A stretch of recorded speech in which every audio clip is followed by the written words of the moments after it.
Hey everybody, welcome to Tuesday night. You know what that means. It is Slam Nation Wrestling right here on New York Nerd Show.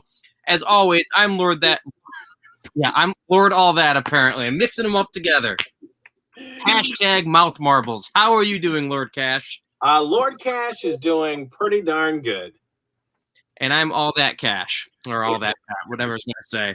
There we go. It's great to have you guys all here. It is basically we're going to be taking a look at the most recent episode of Friday Night Smackdown and last night's episode of Monday Night Raw on July 5th as we march ever so closely towards Money in the Bank. What are your thoughts? Because we're going to our first real show of the year with fans, although we did at WrestleMania, but this is the first new branded show. Yeah, so this will be officially the second live show since coming back, because they're going to be doing SmackDown next Friday in I think it's Houston.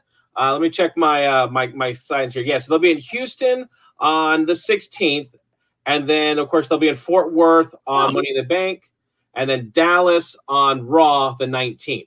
So I didn't realize that SmackDown will be with fans. Yeah. Wow. So we've only got one more, one each. Yeah. No, I take that back. Yes, one each. Yeah, I did hear, and I could be wrong, but I believe that they are filming Monday Night Raw right now for next week. I have heard there's rumors about that. That way the whole Raw roster can have a break leading into Money in the Bank. So I do believe that next Monday's Raw is actually being filmed as we speak in the Thunderdome. Interesting. So much for the live component. Yes, exactly. But it'll be live for us next week when we watch it. Like I said, we're live right now. Believe it or not, we are here. As I'm looking out my window, it's raining. So it has been raining. Elsa is taking its leave from Walt Disney World right now. So she decided to let it go. Come on, everyone's been doing it. Hey, you know what? It makes sense. Another joke it's a really serious joke. It's not a serious bit of news in the world of professional wrestling, and I'm leading to a joke that's being made online, sadly enough, is Jimmy Uso, the brother of Jay and the cousin of Roman Reigns, who had just recently come back on the Friday Night brand after being out for a year with a knee injury. Unfortunately, was arrested over the weekend, or no, last night, I believe it was. He was arrested again for basically driving under the influence. This is beautiful mugshot. The worst part, okay, so the positive thing is that nobody was hurt, which was good. But the real negative is that this is not the first time. This is the third time he's been arrested. I think third or fourth time he's been arrested for this in 4 years, I believe. Wow. Yeah, and as a career move, this could not have come at the worst time. He was really starting to really gain some speed as a member of Roman Reigns' family. And yeah, he blew double the legal limit. And where the joke had come in is that he actually blew a 205. So some people were basically saying that is his ticket to go on to 205 Live, which nobody watches. So that was kind of where the joke was. Right. Yeah. Unfortunately, though, I don't think he's in the right weight class. No, not at all. Lord Cash, I know it's no good no matter how you look at it, but what are your thoughts on this news that just broke today? It's not good, man. It's, as you just said, he just came back. Jay's been suspiciously absent from SmackDown the last few episodes. Not sure. I haven't dug deep to find out what's been going on with that. If there's anything going with that, or if it's just straight up just part of the storyline that they're just keeping him off. He's visiting with family. Now that Jimmy's back, let's give Jay some time, to be back home before we go on the road or something. I don't know. It's, Roman could have pulled some strings there. I don't know. I honestly do not. Though I have not actually actively looked to find out if there is anything. So with that, like I said, he just had this big encounter with Edge last Friday night.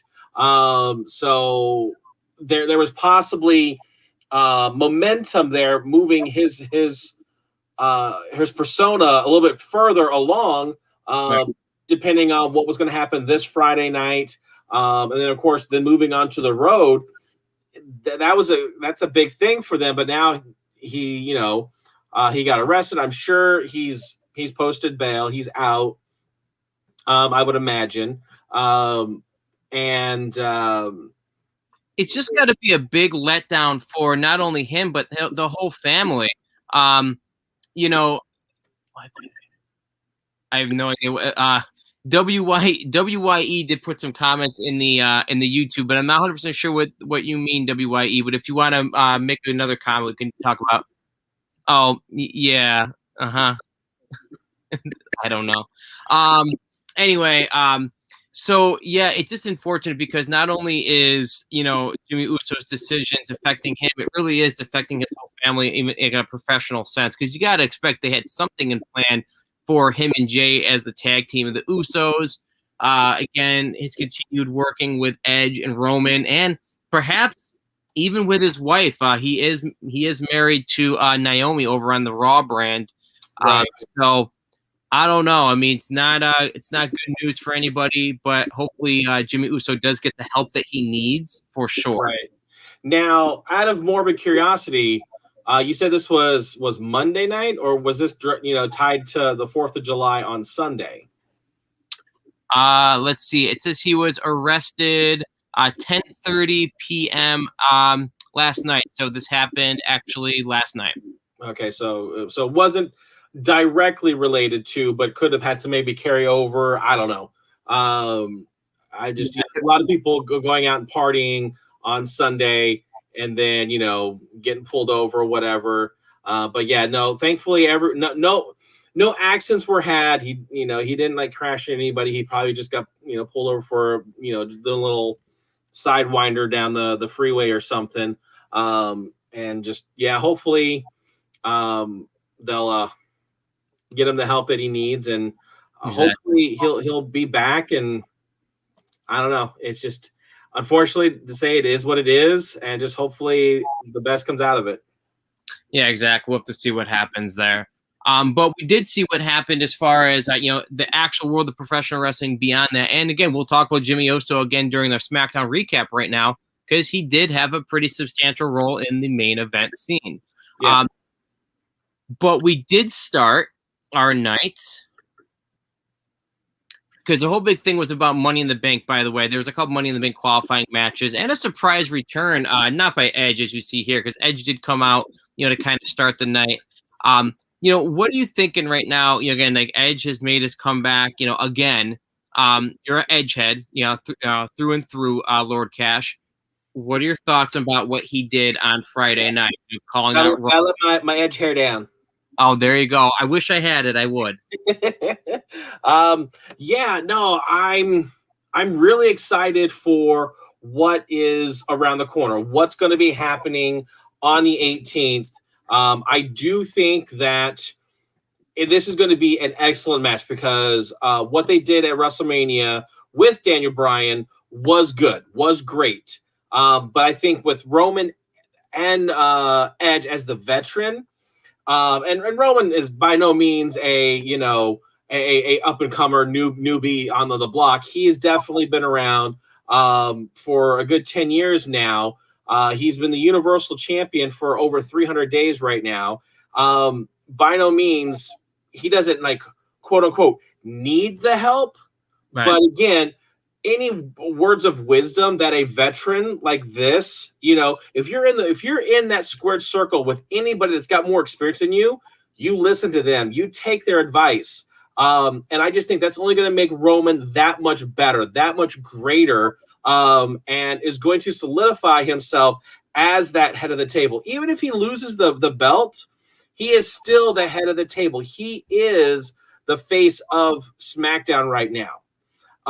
As far as your question, what are Edge's chances against Roman this weekend or next weekend? I do think there is I really want to say there's a 60% chance that Edge does take the belt off of him.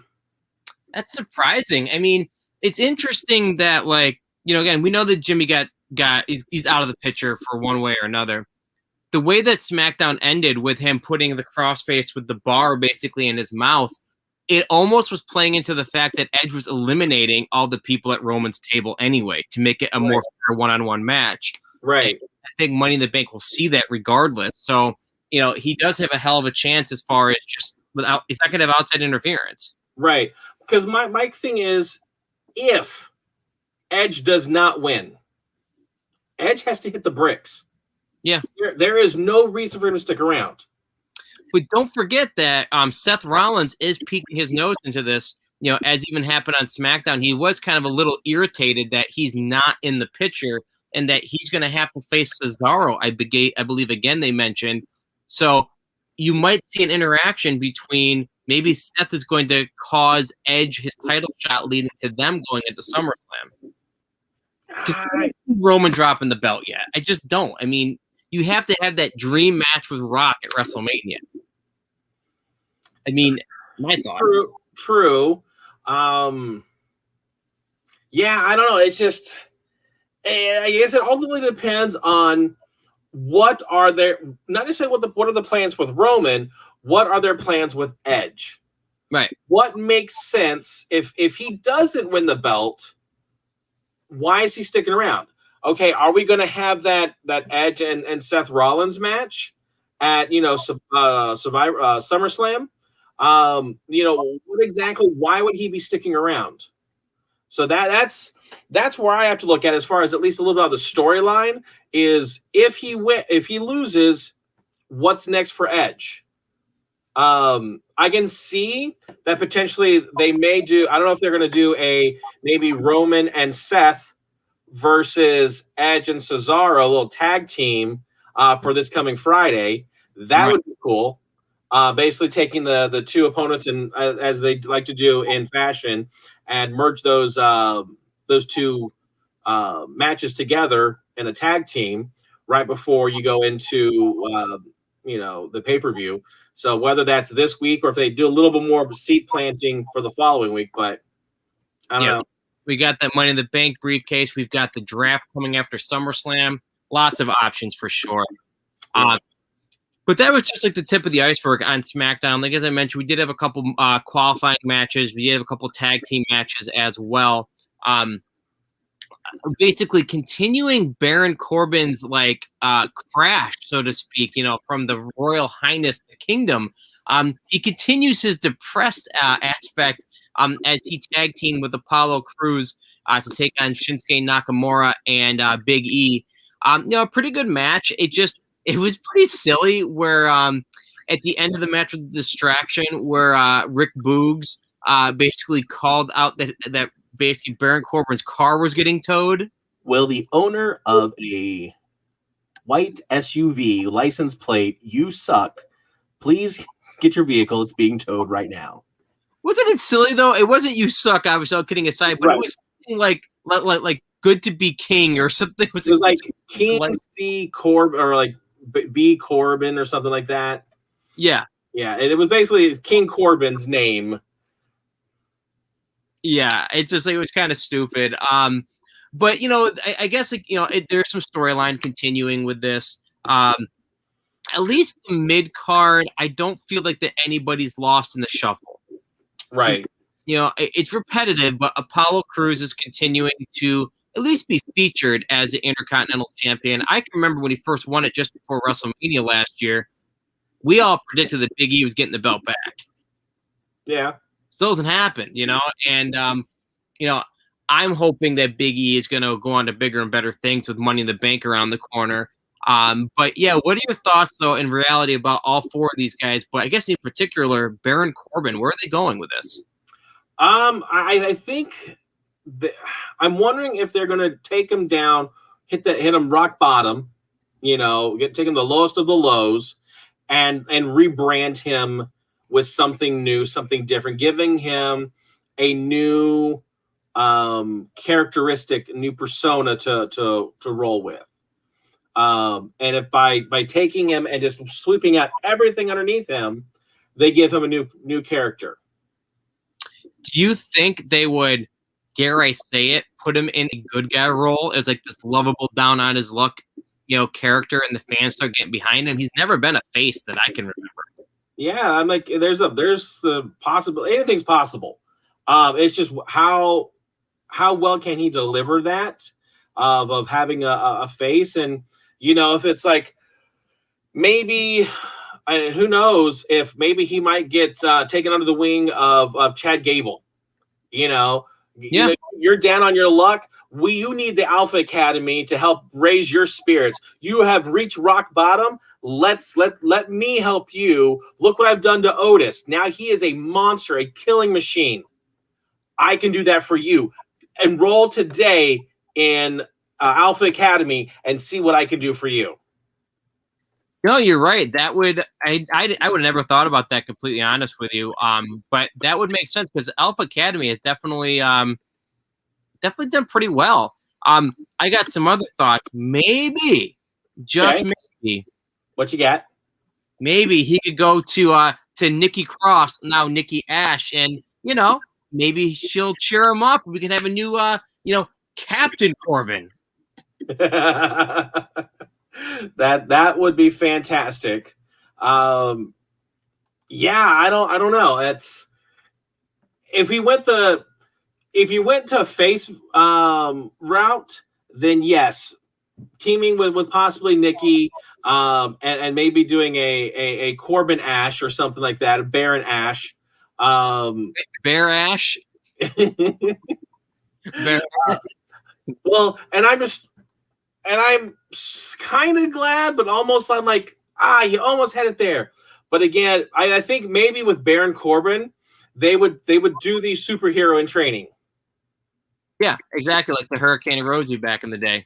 Right. But again, almost superhero is Ash. Superhero in training is. I think we're a little far away from the Attitude Era, but you never know. But again, they may try to do that over on him versus over on Nikki.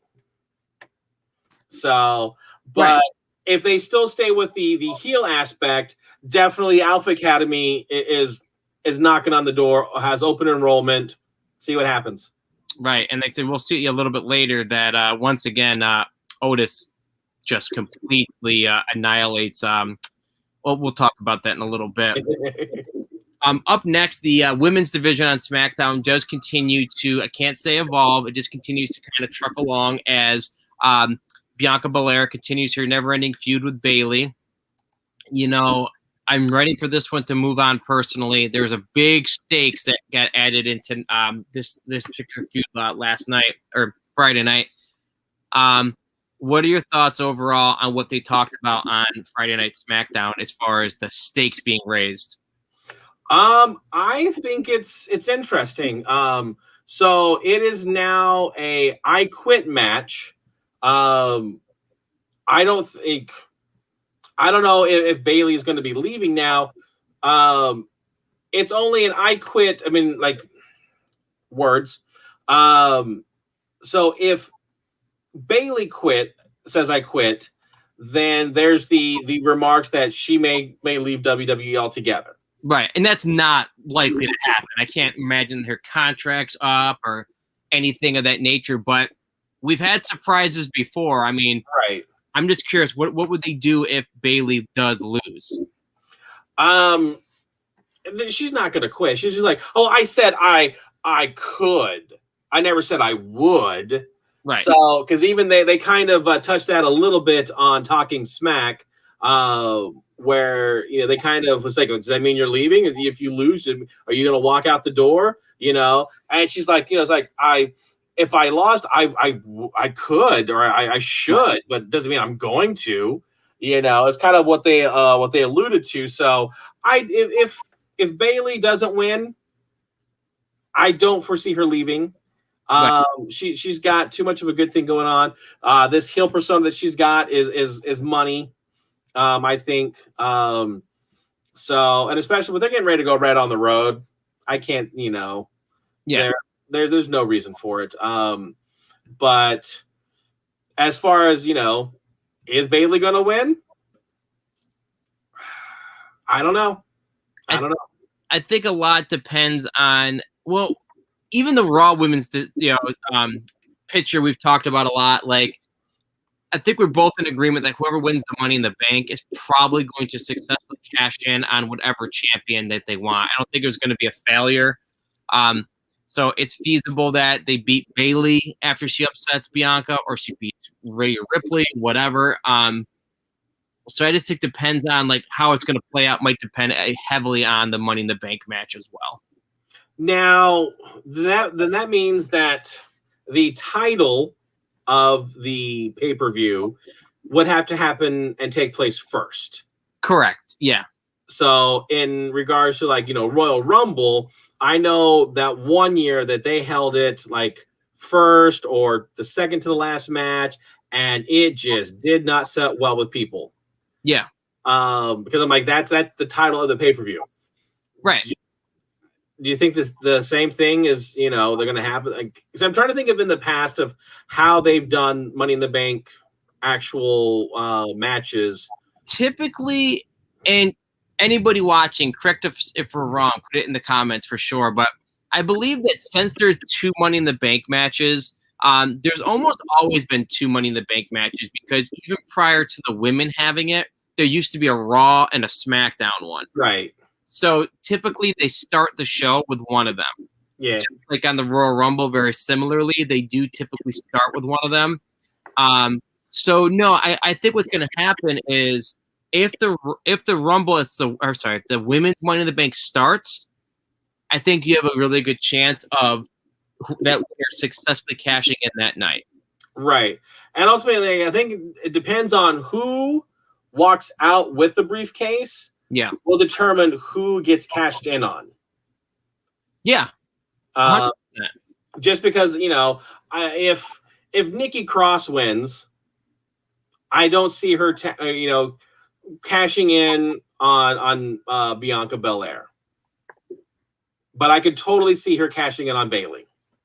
Right. Exactly. So. And if I'm not mistaken, she, I think it was 2 years ago, Bayley won the Money in the Bank and cashed it in that same pay-per-view on Charlotte Flair, I believe. Right. So it would not be abnormal for her to also experience kind of like karma and have to cash in on her. Yep.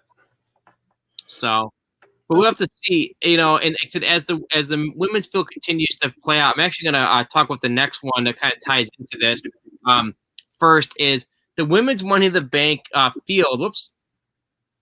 The field has starting to take shape, but a real big swerve, as you can see right there, Zelina Vega made a return to Friday Night SmackDown, and not only did she return, she was given automatic entry into the Money in the Bank. What were your thoughts about this? Like, does this kind of push the Liv Morgan underdog story a little bit further? Because I'm kind of getting the feeling that it does.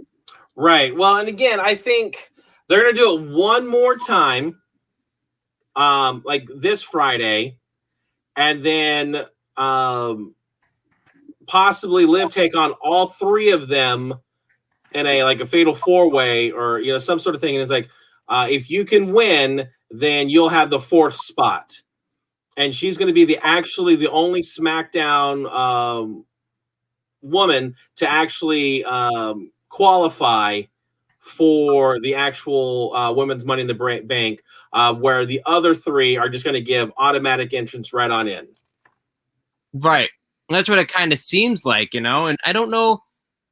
I don't think we have too many more people even left to be put in. And like going with what you're saying, I mean, even in the match on Friday Night SmackDown, Zelina Vega makes her first match in 2 years on TV, and she loses. Liv Morgan beats her.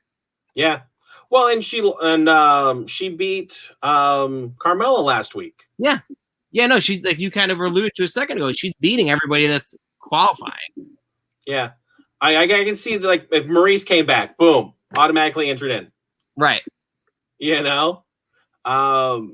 So I'm kind of going through the roster, so to speak, and no one is really jumping out as a gimme, so to speak, because you've got Bianca and Bayley are tied up in their little feud. Then you've got Natalya and Tamina are at least tag champions, so you can't put one in without the other. My only other thought really was if Sonya Deville puts herself in this. I mean, she is a wrestler. She has been the one that's in charge of making people qualify. Right. Take that next step as a heel commissioner role, so to speak, and just say, Liv, thank you so much for trying so hard, but I have the last announced person. It's me.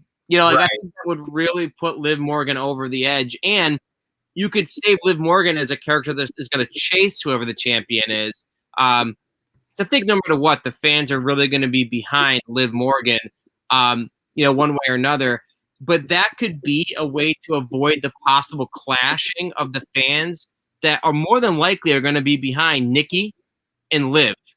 They'd be competitive in that sense, so the fans might not know who to cheer for. Whereas if you keep Liv out in this other role, everybody's going to want to go for Nikki. That's what I would assume. Right, but there's nothing wrong with having two people to root for. No, you're right. I think that would be a good thing. You've got two, because Nikki is just as much an underdog as Liv Morgan is. They're just on separate brands right now. So you've got your Raw brand underdog and your SmackDown brand underdog going at it. So now you're almost going to have a brand supremacy of who's got the bigger underdog to take the briefcase. Right. So I do think that she's going to be the last female to be added. She'll make it in. Yeah. So I almost just based on it, unless Sasha Banks comes back. I'm wondering if Sasha Banks comes back Friday night in Fort Worth or SmackDown. I could see a big reveal that night for sure. So this Friday, if they say, okay, you know what, you have beaten Carmella, you have beaten Zelina, fine, I will give you the third entry. And then, of course, Sasha Banks gets the 8th spot the final Friday before the pay-per-view, and you're in a live house audience. Actually, that's true, too, because have they officially said how many people are in this? Because as of Friday night, there's 6 already. Right. So based on silhouettes, there's 8 and 8 for both men and women. Okay, yeah, so we might get both anyway. So, like I said, I think this Friday, the last SmackDown in the Thunderdome would be, like I said, Liv Morgan will get the 3rd spot from SmackDown. Right. And then Sasha Banks will make her appearance back from WrestleMania, the first live show in with live people. And that's going to be a big pop. And Sonya's going to say, you're the 4th member. We'll have to see because there's a lot of time in the last week and a half leading up to it. In the men's field, though, we did have another qualifying match. It was one, a pretty brutal match, a last man standing with Kevin Owens taking on Sami Zayn.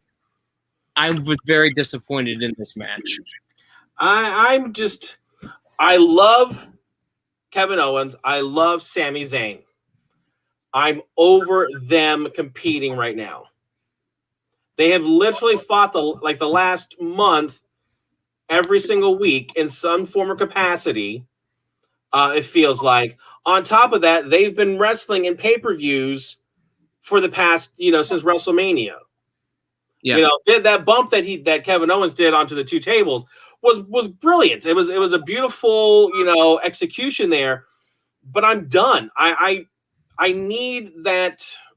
I need them to rotate who they're going up against. I agree completely. And yeah, they don't need to prove anything. We know they could fight. They have great matches, like you said.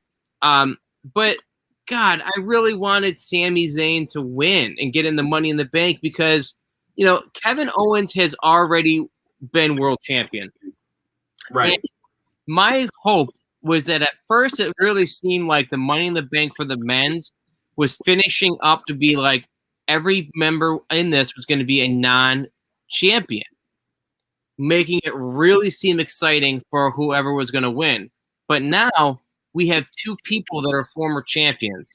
I don't want either one of them to get that opportunity because typically former champions can just snap their fingers and get a match. You know, there's very few former champions that don't get considered into the picture. Right.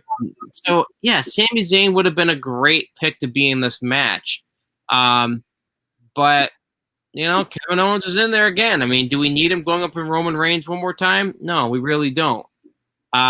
But yeah, it's unfortunate to be disappointed because, you know, as a person, I'm sure Kevin Owens is a great person. Same thing as Drew. But no, thank you. Now, the only thing that would be the spice of life is if someone like Drew McIntyre did win it, but then legally can challenge Roman Reigns for the title. Because you don't have to stay with your brand. You can go after SmackDown or Raw's champion. Yeah, but why? I don't want either one of them. You know, like, I would be very irritated as a fan, and maybe I'm in the minority here. Drew McIntyre cashes in on Roman Reigns, and he ends Roman Reigns' astounding run as champion. Yeah. Like, I'm sick of Drew McIntyre. He doesn't need that opportunity. Whoever beats Roman Reigns, it will make them. True. You know what I mean? Drew is made. The Money in the Bank is for making somebody. I mean, that's just how I look at it. And I think it's a complete ludicrous moment. Like the last time, we haven't had a serious men's Money in the Bank winner in years. Let's be real. Otis had it last year. And they completely botched that. Right. And lost it to The Miz. Yeah, and that helped The Miz. Don't get me wrong, but it wasn't the original plan. Do you remember who had it before the Otis? I honestly don't. Oh, you'll love this. Was it Rey Mysterio? It was not. It was a guy that wasn't even in the damn match, yet they still allowed it to happen. It was the stupidest thing that I have ever seen in wrestling, and that covers Mae Young giving birth to a hand. Brock Lesnar. Oh, Brock Lesnar. Stupid Brock Lesnar. He wasn't even in the match, and he just walks on down to the ring, climbs the ladder, and takes it. He does R-Truth's gimmick and actually wins. Like, it was so stupid. And, like, so that's why, like, this year when they did it, I'm like, okay, they're going to actually make good. Maybe they still will. But I'm not super confident. We'll have to see. Yeah, well, you've got 2/3 of the competitors right now have not held the world title. Whether there's a lot of young or Universal. Right. So with that, here, I'll just throw this slide up right here. Yeah, there you go. So you've got Big E, John Morrison, Ricochet, and my boy Riddle. All four have not held the title itself. Yes, Drew has held the WWE, and Kevin Owens, he's held the Universal, right? Yeah, he lost it to Goldberg, but yeah, he's the former Universal Champion. So you've got those, and there's still 2 more spots. Right. I'm presuming there'll be a qualifying match this Friday and a qualifying match that the last one will be during the live event. Right. Yeah, exactly. You never know. I mean, I'll tell you who I'm hoping actually is in it. Not to cut you off, I'm sorry. I do think it would make a hell of a story if Otis needs to update that graphic. WWE, help me out. Oh, But, and that's actually going to tie into something else later on. So imagine, everybody, Otis wins it last year, and he's a joke character. He loses it because he doesn't keep his eye on the prize. You know, he's too focused on Mandy and his tag team partner and all that. Now he is a monster. He's a serious threat. What if he wins it again this year? That's not a bad storyline. Yeah, I mean, I was so against the Otis heel turn, but as a competitor, I think, and I miss Otis. You know, but that I think would be, I mean, you can't deny Otis. Like, if they don't put him in a Money in the Bank qualifying match or explain why they're not, you know, like, I think it's a big wasted opportunity. Right. Because it doesn't look like the Street Profits are going to be coming back anytime soon because he keeps putting them out on the shelf. So from what I can tell, it looks like Otis's calendar is going to be wide open come 2 weeks from now. Right. I don't know. It's like I said, that aspect does feel like it's a good storyline that the W writers might actually take. Right. So, and this year's Money in the Bank is going to be like back to normal too. Otis has not really been in a real Money in the Bank. yeah. Like, I don't think that he even did any spots last year. I think if I remember correctly, as soon as he got near the ladders, was it the Miz? Somebody was on the ladder and dropped it into his hands. Yeah, well, because that was the that was one that was in the top of the WWE tower, right? Yeah, exactly. Yeah, I think they were like wrestling for it and it just fell right into his hand. Yeah. And I think it was I was gonna say it was Ray, but Ray was gone. Yeah, Ray had got launched off of the Titan Tower, as stupid as that was. Yeah. But yeah, I know you never know what could happen. But I would be on board for an Otis run if they actually do decide to give him the title this time around and actually make good on it. I would be 100% on board with that if they actually do. Yeah, I mean, it makes sense the way that they're pushing it for sure. Yeah. Gold will be in his future one way or another. I'm pretty confident he's going to win the tag titles because Mysterios have to like cough it up at some point. Well, they got to come back.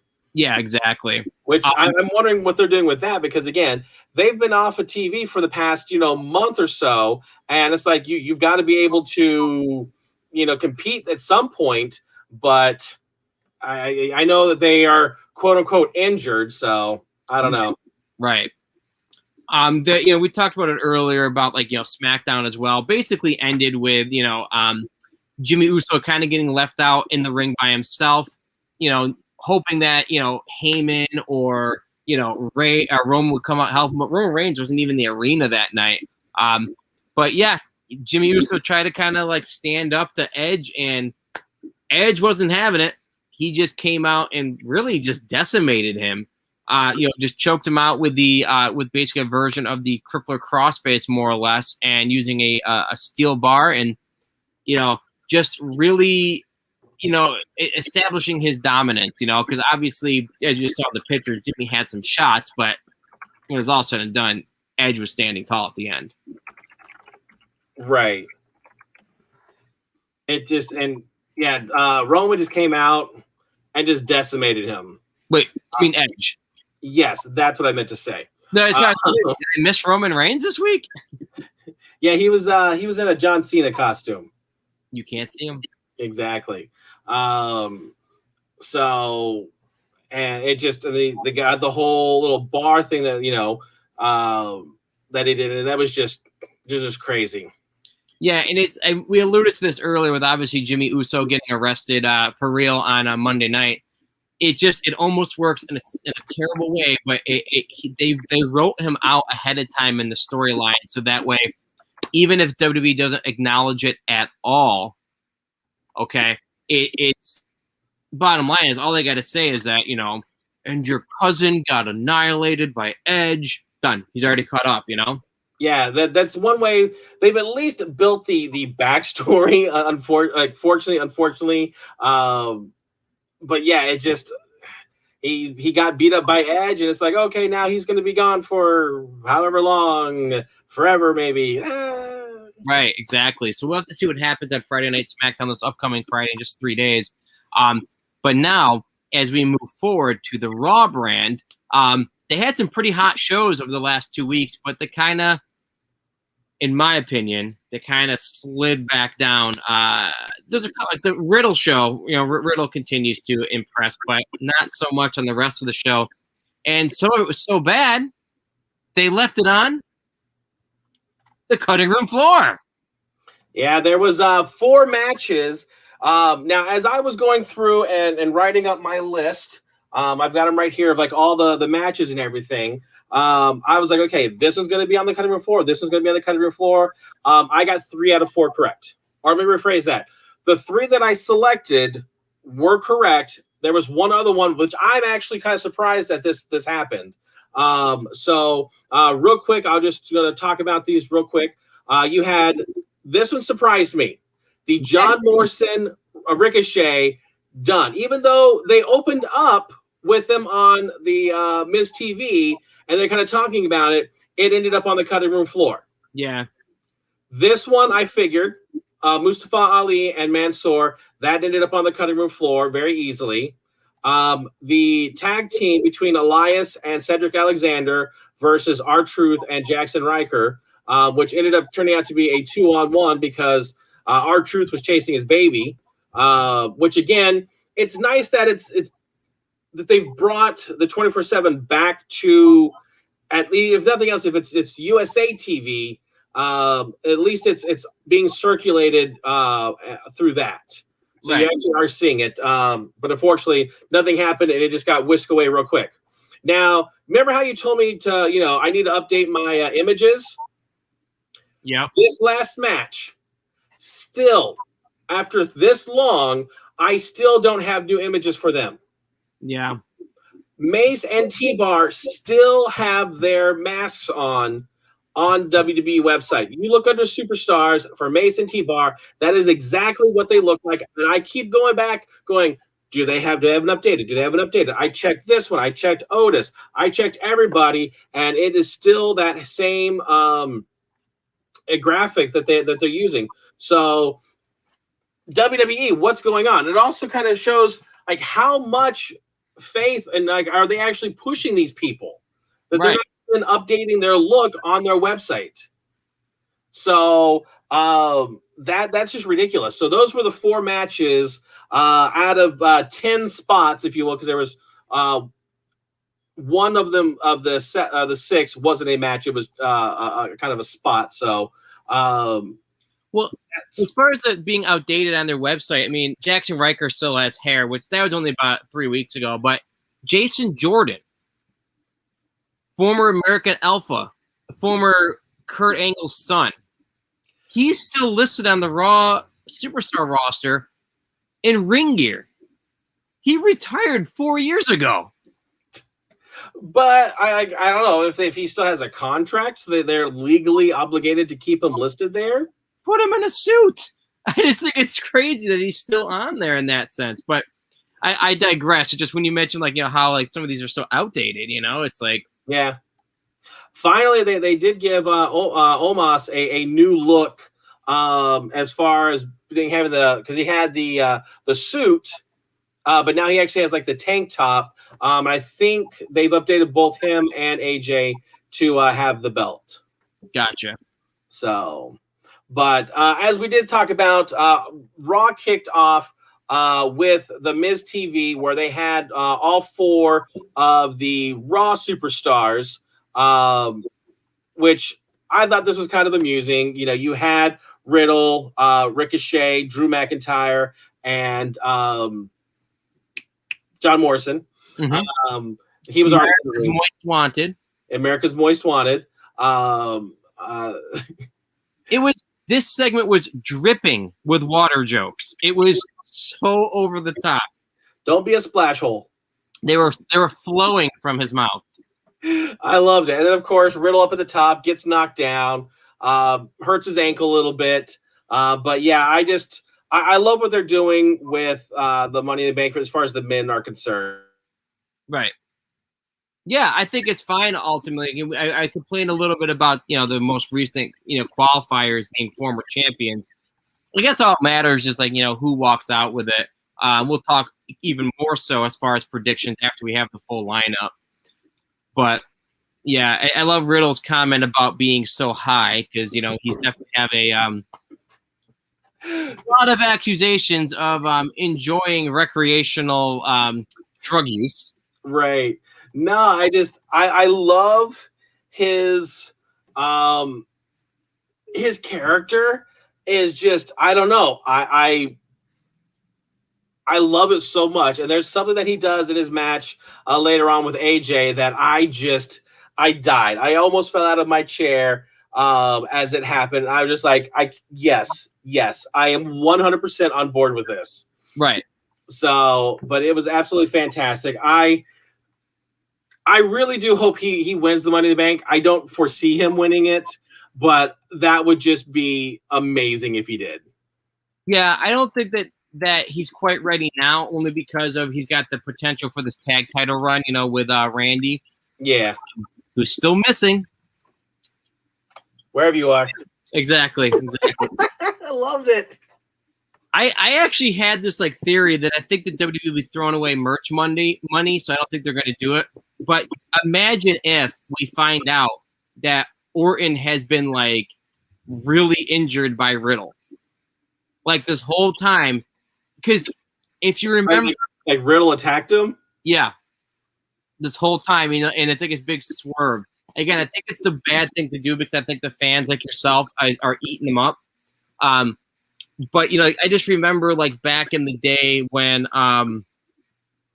they had that Kane gimmick where he had his mask, he had a bag with a mask in it, and they were leading you for so long to be the obvious choice, right? The choice that Orton's hurt, when he come back, and then out of nowhere they did the swerve where it was Rey Mysterio's mask, and he destroyed him. I'm just wondering if that's that just really trickled into my mind. And again, I know I'm way wrong on this. I at least hope I am, but I'm just wondering if Riddle ends up being the bad guy. Right. Yeah, no, again, if he did that, I'm sure on some twisted level, Randy would admire him for it. Right. And would become better friends. That could be it too, yeah. And then they would actually take that road to being okay bros to 100. Right. So, but we'll have to see what's happening either way. Hopefully he comes back sooner rather than later. Now the women, I'm trying to what? This was my least favorite, only because of graphics alone. Okay, I was gonna say because I'm one of my segments that's the least favorite also does involve the women. Well, yes, yeah. We can, yeah. So I'll say that one just real quick before you go to the graphics one. Very excitingly, Charlotte Flair comes hobbling to the ring saying that she's got an injury with the crutch. Rhea Ripley comes out saying that she also has an injury with the crutch. She calls her bluff. They're both faking it. They have a stare down. They attack. Then they go to commercial. All right, moving forward. It's terrible. Yeah, their crutch lightsaber duel match just was, lacking. Yeah. Oh, Let's see where they go next. The other one was the 8-woman tag match where you pretty much had the 4 ladies that are in the Money in the Bank versus the 4 ladies that didn't make it into the Money in the Bank. I had to redo my whole graphics for this. It was crazy. I don't understand.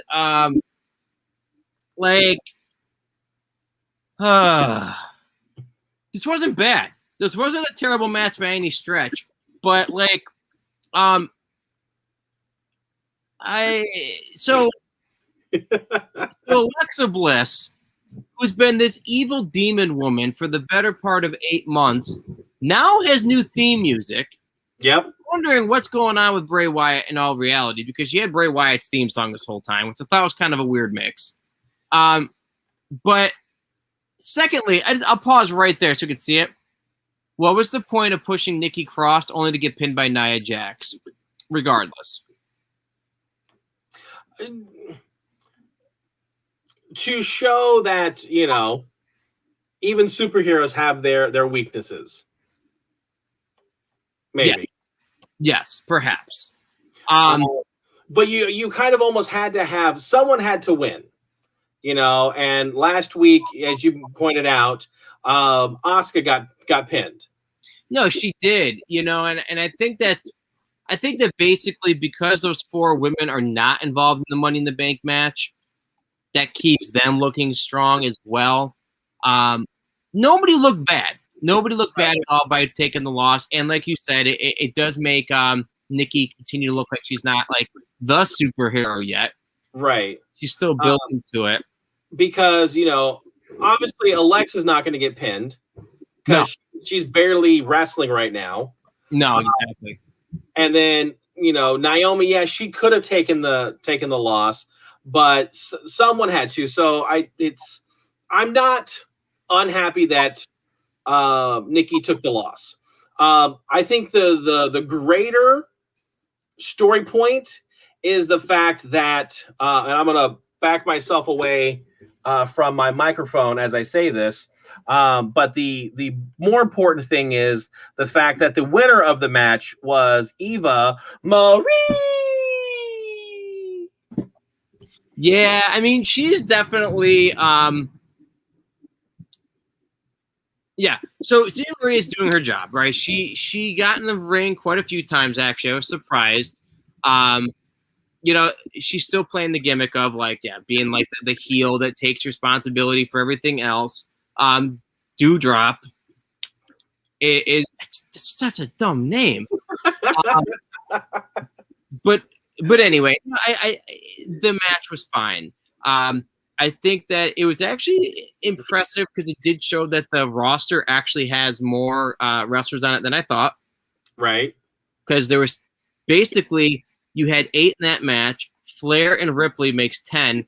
And then Mandy Rose and Dana Brooke weren't even involved in the night at all. So there's actually 12 women's wrestlers on the Raw roster right now, which actually more than I thought. And you also forgot, Bayley and Bianca. Yeah, but they're on SmackDown. Oh, that's right. We're on Raw now. Yeah. You forgot to change it? Yep, there you go. Like, what are you talking about? What are you talking about? But no, it was a fine match. It accomplished what it needed to do. Nothing was sloppy. Nothing was dumb. There's a lot of different things that stood out, though. Again, development of the Nikki Ash character, the Eva Marie character, the Dewdrop character, and I was just very surprised to see,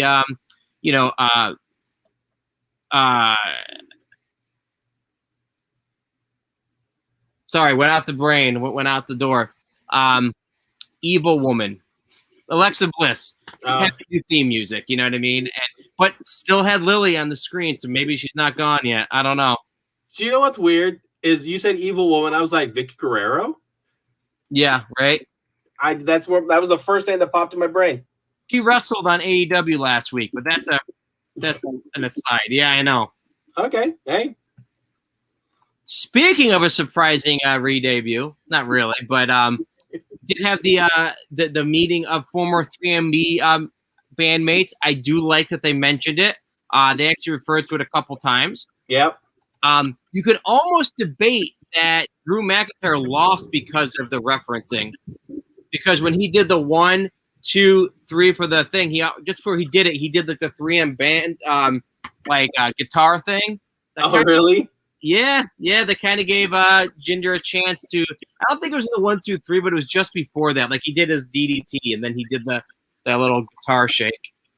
Yeah, I'm gonna say because basically, the 2 lackeys came in and interfered. So that's why he technically won, but it was won by DQ.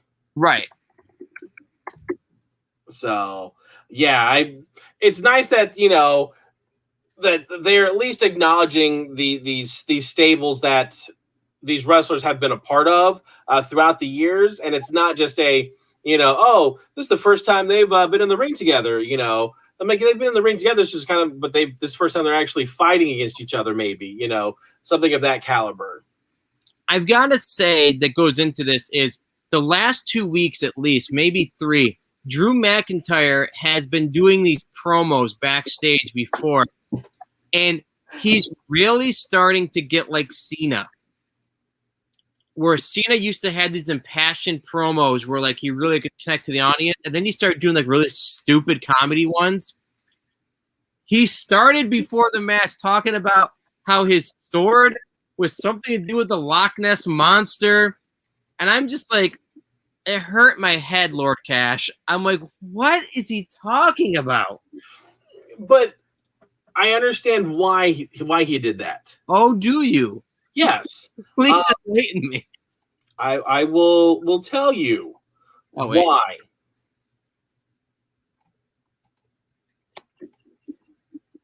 Right there. Well, no, I know that. But I'm just saying, there was the whole monologue about the sword and how important it is, and it's a blah blah blah, and the fact that now Jinder has possession of it. No, of course. As far as storyline goes, that's and again, he needs to talk right now, and cut a promo. So it's not the worst promo out there. Come on, there's been other people.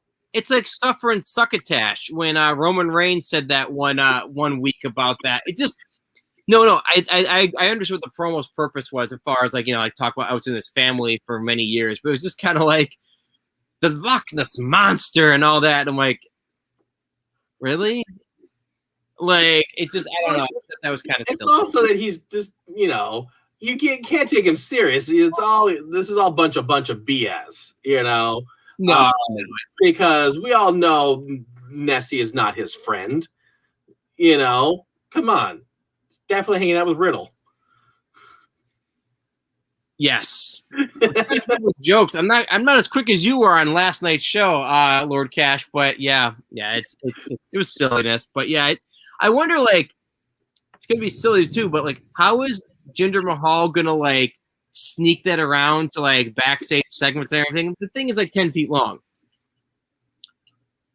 Well, I'm sure it'll be the whole.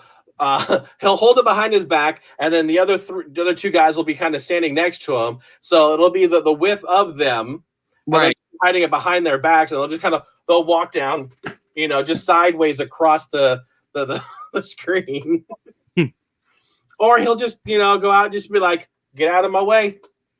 I'm not touching you." Do you think that this feud will continue into Money in the Bank, where like maybe Jinder Mahal will cost McIntyre the Money in the Bank briefcase? Possibly. He could use the sword and just like chop it off the thing when he's trying to reach for it, and then go whoop, whoop, whoop, whoop, run away with it. Exactly. Maybe Mahal will be the Money in the Bank winner after all. And work for Lesnar. Yeah, exactly. Before we get to the main event, we had wait, what?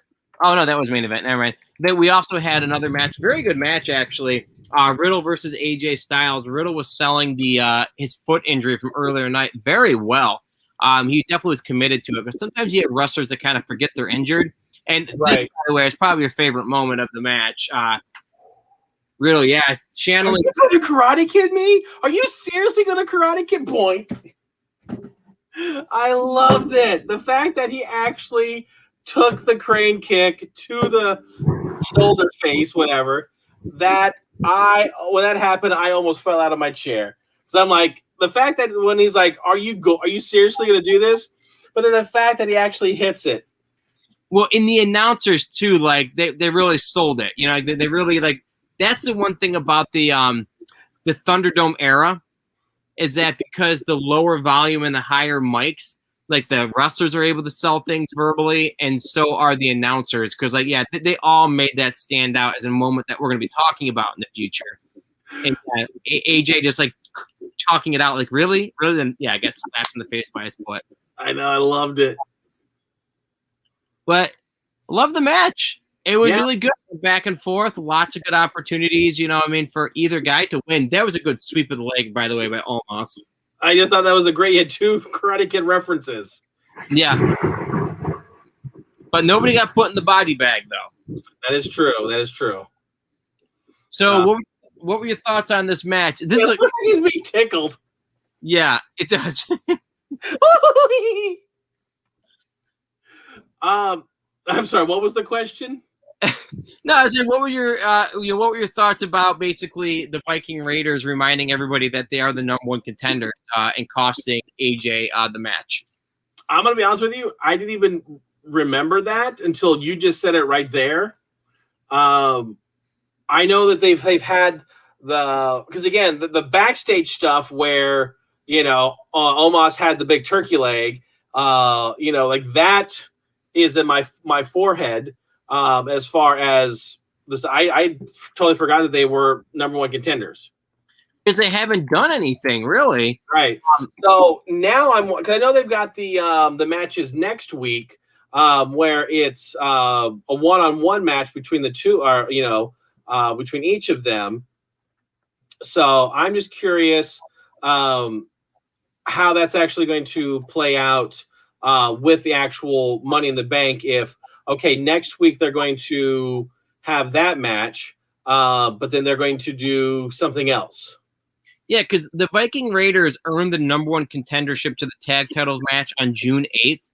And from what I can tell, they have not done anything tag team wise since then. They were in the Battle Royal for Randy's spot, but they haven't done anything to really forward the story other than, turkey leg nonsense. But it was kind of funny, like just when they just showed up at ringside with all their ridiculous Viking gear.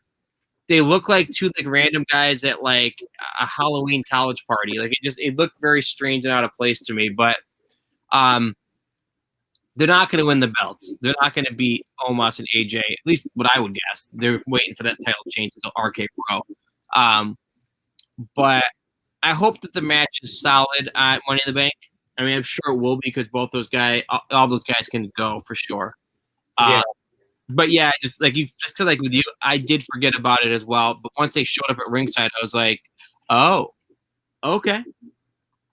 Yeah, so I was looking for the graphic for it. So next week on Raw, Eric will go up against Omos, and then Ivar will be going up against AJ Styles. So they're going to be going one-on-one. I'm sure that they're going to happen like literally one right after the other because, they're both going to come out as tag teams. Yeah. And I would not be surprised if it ended up on the cutting room floor. Yeah, you're probably right. Put your money on it right now. So obviously it depends on what the rest of the night holds. I know that they've got a couple other matches already slated for that. There's going to be a Falls Count Anywhere between Ricochet and John Morrison again. Yep. This one will most likely be on the cutting room floor just because they haven't been around. Umberto will be going up against the Sheamus, and I guess this is supposed to be a U.S. Championship match. I mean, cool. It's just, it'd be very interesting. I'm surprised that neither one of them or Sheamus is not in Money in the Bank yet. But again, he's been injured. Well, injured, and he's hasn't even been on because I guess it was 2 weeks ago he was on TV for just a moment of after the first batch of qualifiers, and of course Adam Pearce was like, "Oh, so you can compete in the ring right now for that with the Money in the Bank." Oh, my nose, and just that was the last we saw of him. Right. So of course there was the post on Sunday with the U.S. title for 4th of July. Hoorah, America. But other than that, there really hasn't been nothing of them. Right. And I wonder if that would be any different if he didn't get injured. I mean, probably because Ricochet got taken away from that feud completely. Yeah. So he's now at least moved into the Money in the Bank. So absolutely worked out for him. It did. Basically going into the main event of Money in the Bank and also the main event of Raw, we did have Kofi Kingston and Xavier Woods tag teaming to go against Lashley and MVP, who had not been in the ring for months. Really showed his stuff. I think it was a really solid match. Lashley was out of the ring for the most of it. He did come in a little bit at the end. I gotta say, I don't know if you had a chance to see it or hear it. You probably did, but Kofi Kingston had an amazing promo again prior to the match where he just basically really put himself over and just put over just what he has been doing over the past year. Did you catch his promo leading into it? I watched it. I heard it. I don't know if I was paying attention that much to it. Yeah, it just struck me as a very, a passionate promo of like, it had a lot of comedy, Right. but it really made you, or at least made me believe in Kofi Kingston even more, about his chances. And I'm still standing firm that maybe not at Money in the Bank, but I do think that Kofi Kingston is going to leave the summer as the WWE champion again. Right. It's definitely possible. Right. Well, that is another episode of Slam Nation Wrestling. I think that we're getting Elsa as well up here right now. I'm not sure, but our power's kind of flickering a little bit. So we'll talk about a little bit what we got going for the rest of the week. Tomorrow is the game room. Now, we do have a couple different options. I was talking to DJ Silence about possibly doing Cabela on the Nintendo Switch. It is a hunting game. And I've got to say, when I looked at I played it now. And I'll just give you guys a spoiler, whether it's tomorrow or later. If you type in Cabela Championship Edition on the Switch, the first video you see on YouTube is it the worst game on the Switch ever? ? So I'll just give you that little bit of a spoiler as to when I review it with DJ Silence. Oh boy, can't wait. Yes. Some other options, like I said, Lord Cash and I have been talking about a couple games. We might work on something like that tomorrow as well. We just got to see, but we will be doing something video game related. Thursday on iStream, Ustream, I was corrected. It's not the final episode of Low-Key, but it is the second to last episode. That's right. We still got 2 more episodes to go. Yeah, it could be good stuff is happening. And if you have not been following the Low-Key, but you do like the streaming services, do check out a bonus episode that Lord Cash did recently about the Masters of the Universe on Netflix trailer. Yep, I cannot wait for July 23rd. It cannot get here soon enough. I somewhat agree. I can't wait for the show, but I can definitely put back the end of July a little bit further. Right. Well, I'm being selfish and wanting my Masters of the Universe stuff. So yeah, I'm gonna be jealous. Although we'll be there right around that time, so and we can binge it together, do a little review here, because I will be doing a review, because I'm gonna binge all the episodes that are available. I think 10 episodes are going to be available. Which little side note here, I'm gonna go off on a little rant here, tangent or whatever. I just recently, just a Saturday night, Lady Cash was working over at the Lego store. Kids had gone to bed, so I'm like, what do I watch? I popped on the Camp Cretaceous Jurassic World animated series on Netflix. Yep. Dude, that is baller. There are 3 seasons, I believe. 8 episodes each. They're 25 minutes in length. The first season alone takes place during the first Jurassic World movie with Chris Pratt. Oh, okay. So basically, as the movie is ending and everyone is being, shuttled off of the island, that's pretty much where this first season ends. And so now this is the second and third season is in between the 2 movies, and it is really good. Definitely not your Tiny Toons adventure type of animated series. It's definitely dark. So to check that out then. Yeah, I've burnt it's Tuesday. I'm already into the 3rd season. I've got maybe 3 more episodes of the 3rd season. I don't believe there's a 4th season yet. But yeah, sorry. That was just a little tangent of need something to watch? Go watch Camp Cretaceous Jurassic World over on Netflix. Good stuff. Now, if you want to get all these different kind of tangents, so to speak, but other different reviews and such in bonuses, make sure to subscribe. If you subscribe to any of our streaming services, whether it be YouTube, Facebook, or Twitch, you'll get these little bonus episodes like that. Because actually on Thursday, you might see a little bit of a bonus episode later at night from Lord Cash and Lady Cash about certain movie that's coming out. But we'll see. Just make sure to subscribe to check that one out. But you can also check out our Funko Royalty Show, Mail Call, Mail Time, Call of the Wild, Crazy Card Collecting, and any of our previous shows in the vault over on YouTube, almost 200 of them on there. So we love your support. We appreciate your viewership, and we thank you for being with us every night on our shows, almost always at 8 p.m. Make sure you comment, subscribe, just be a part. Help us spread the word of the nerd. But for Lord Cash, myself, AllThatPat, and Bitter Ritz, we do say thank you and have a great night. Adios. Bye-bye, everybody.